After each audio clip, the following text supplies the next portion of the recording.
So this is a 3D printer. I originally got this 3D printer from Bamboo Labs when they had their winter sale. This is the P1P. And basically it's a standard Core XY printer. It has very high speed, high flow rate,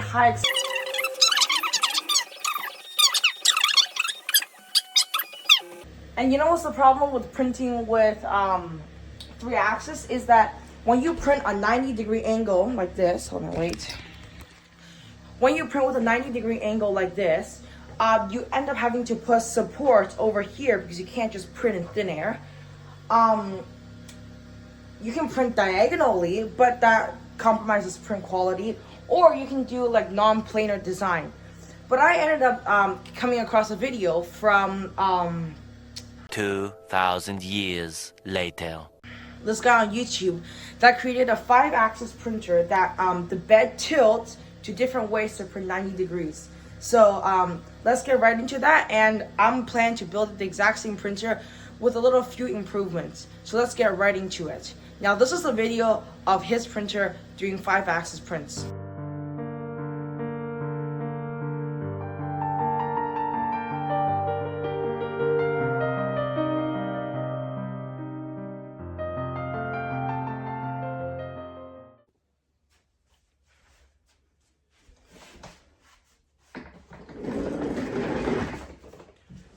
So, as you saw in that video, 5-axis printing is quite complicated with the slicers, the code, and everything. So, today I've built, I'm currently building a printer of the same exact, with the bed movement, and let's get into it. So, basically how this will work is his printer, the way it tilts from side to side, is he uses belt-driven system. Belt-driven system is fine, but to be honest, for more precise printing and for heavier loads, I prefer a lead screw drive. And in case you don't know what a lead screw drive is, I have one in this drawer right here.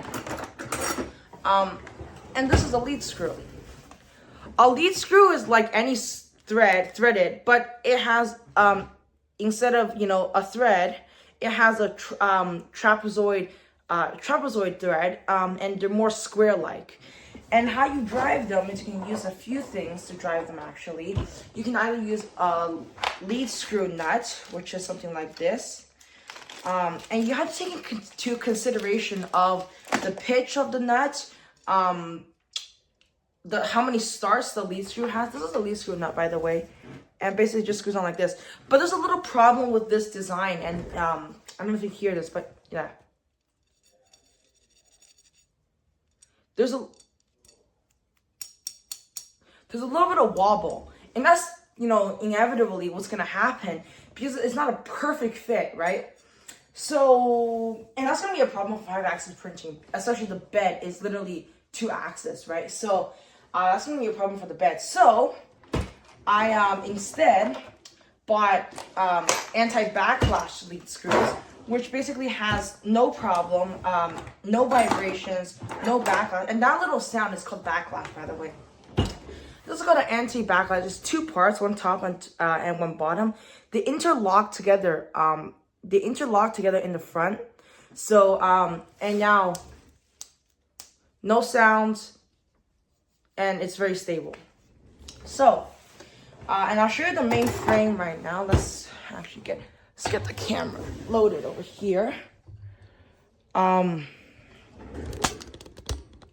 So this is the printer right now, and so I'll show you how it works.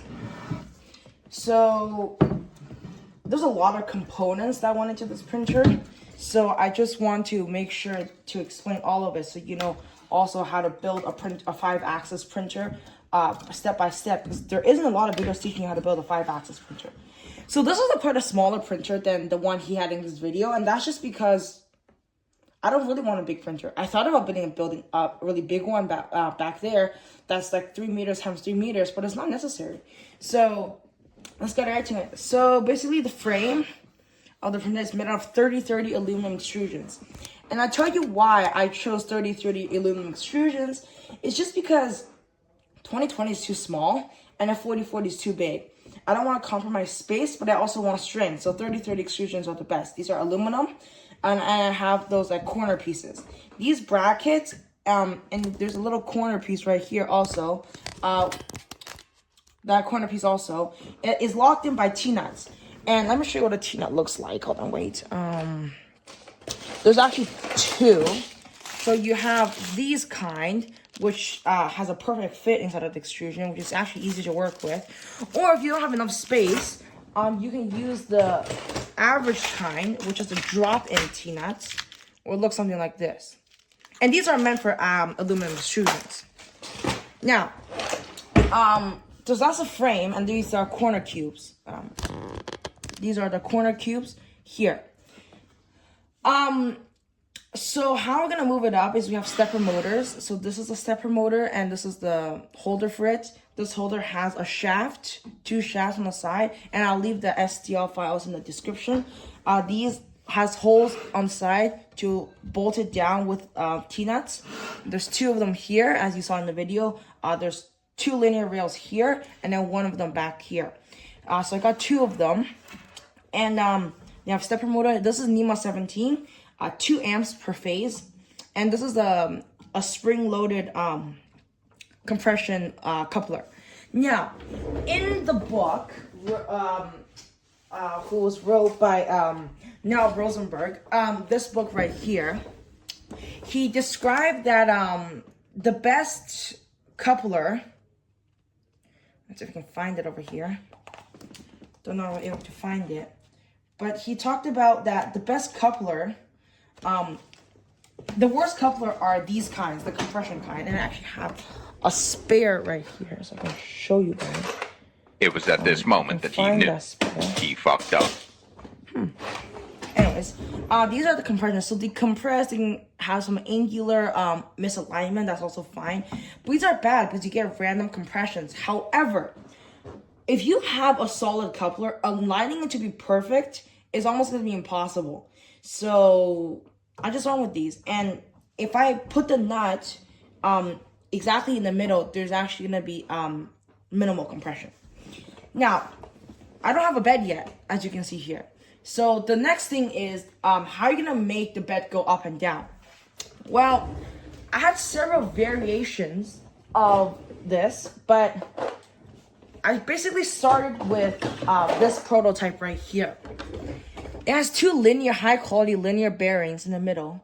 And let me just grab out the lead screws so I can show you how this is actually built. There we go. And basically this would go in here. And you would have screwdrivers. Oh, sorry. You have screwdrivers like these. And you would basically tighten the lead screws like this to hold the thing in place like this, and the nut, as you move the screw, right, go down and go up, right? So then I thought, okay, well, I want like a block here that glides on these rods but also goes up. So this is my first variation where these attach onto the nut, and as the nut goes, these linear bearings go up as well. So I'll show you how this works. And okay, so it slided on, and it works. But there's a little problem, and I don't know if you can hear it.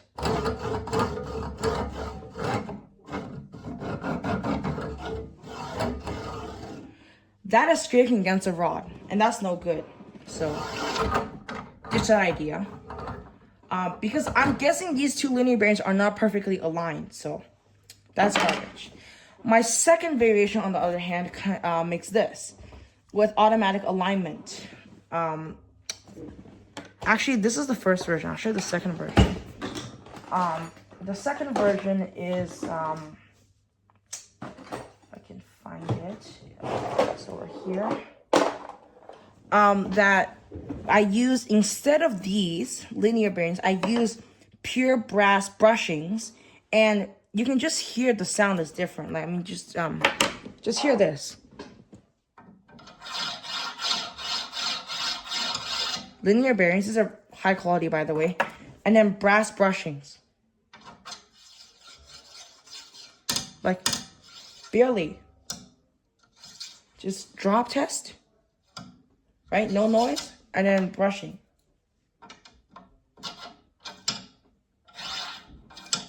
Right? So this is a significant... I know they're not going to be moving that fast, but you get the point. So I used these brushings. However, when they got aligned, they also scraped on the side of the bearing. Right? They also scraped on the side. Right? They also scraped on the side of the rods. So what my final design, actually, was... Hell no, man. What the this one right here. I 3D printed, and it's still the same block. This block, by the way, has these threads. So I'm officially using these now. And basically, if I put them in, last time I wasn't able to switch their positions, but now I can glide it back and forth to where the bearing likes to sit. An automatic alignment system. The nut is screwed in. And let me just assemble this real quick. So you take this nut off of the lead screw. And plus, these lead screws really need a lot of lubrication, especially if you're using the plastic ones, because plastic is not the same as brass. It doesn't have natural lubricating properties. There we go. So we got the second piece. And what you do is you put the spring on, press down, and when you have your lead screw, so let me put the leads. There we go. You get this. You press down like so. And you just put the linear, you put the ball screw in. It just takes some force, actually, so. And you just screw it in. And it's in. No backlash. No backlash at all. Right? So, it's going to go like this. Now, let me disassemble this. Shoot. Let me disassemble this one. And put the new one in. To the top. And we're gonna assemble these as well. So these just go on the bottom here. Like this. Being aligned. And what you do to lock them in is you just use some simple nuts that these are M3, by the way. And you just lock them in like this. So you just put these are actually fairly small, these M3 size nuts. But yeah. I'll be back when I put these in. Okay, so I just finished assembly. And now you can see it looks like this. And these nuts, lock into place, but they can still move from side to side like this. So when I go to the top of the nut, and let me just switch this up for a second. So if it's as intended, that should be good enough. Okay, so you first go to the bottom, right? Okay, sorry, I got cut off there. So after it's at the top, you go to the bottom, you put it in like this. You lock it into place with the grub screws at the bottom. Ouch. Okay, you lock it in, and then you just lower it in. Sorry, guys. Just lower it in. Align this one up, and you move this one to the side if it doesn't fit. And make sure this one fits first, and then this one, and just put the lead screw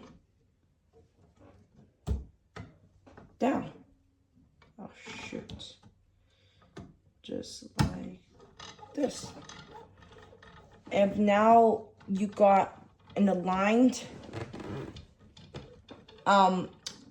linear, like this is practically no vibration, and you got now your own linear actuator, right?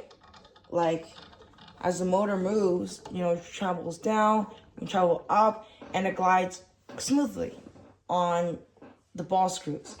So I think that's a really good system here, and I really like the system, right? So, and you do that for, all 1, 2, and 3.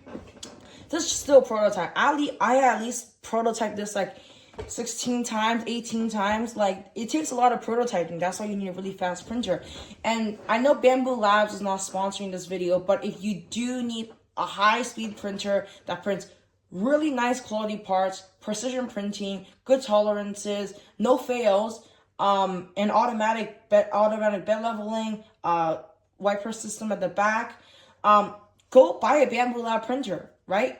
I know they're not sponsoring it, but literally it's one of the best printers I've ever seen on the market. And it's for a very reasonable price. And if you want to learn more about 3D printing, I highly recommend you buy this book, and I'll leave it in the description. It talks everything about building a 3D printer, so yeah, that's really useful. Okay, so that's one of those things, and as you can see now, if I bring it up,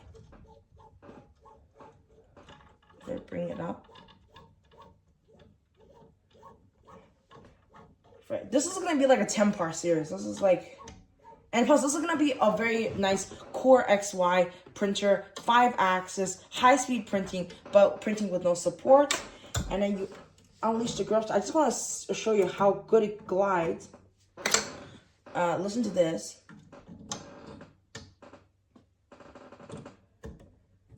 Aligned perfectly. Perfect. You don't have any more funny noises, right? So that's perfect. This system, very complicated, yet very useful. The next thing I do want to talk about on this printer is the fact that I want it to be high speed. So let's talk about high speed. So when you're building a Core XY printer, you really want good linear bearings, and I'll show you what I mean. 2,000 years later. I should have 3 of them. There we go. Got 3 right here. These are called linear bearings. Not linear bearings. Linear rails. And what they do is they glide back and forth with no movements, right? No movement from side to side, up and down. So these are very high quality. These are very expensive. Each of these were $80. I have 6 of them, so. But in this case, when you're buying machine parts, AliExpress is your friend, guys. Let me show you what I mean by that. These are bigger linear rails that I got from AliExpress. And these are wonderful, actually. Right? Wonderful linear rails. And these are going to be like the Core XY linear rails that glides the X and Y axis back and forth. And these are the ones going to be sitting right here and right here. And at the back over there, that's going to be actually... So, that's going to be, the X and Y axis, right? And then these are going to be at the top. These are other... Oh. Sorry, guys. These are other...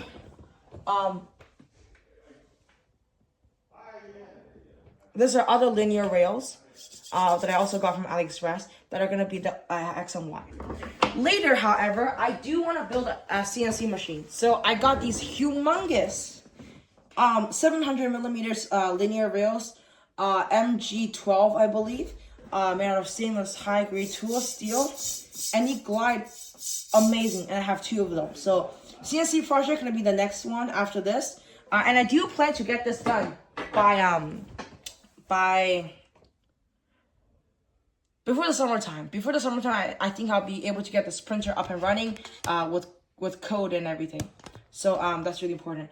And guys, please, if you do need a nice printer, go to Bambu Labs and get their high-speed Core XY printer, the P1P, P1S, X1 Carbon, and they just came out with their H2D. So, yeah. I will be having more updates. So, as I said, See you later. And don't forget to subscribe to Creative Engineering. And yeah, see you next time.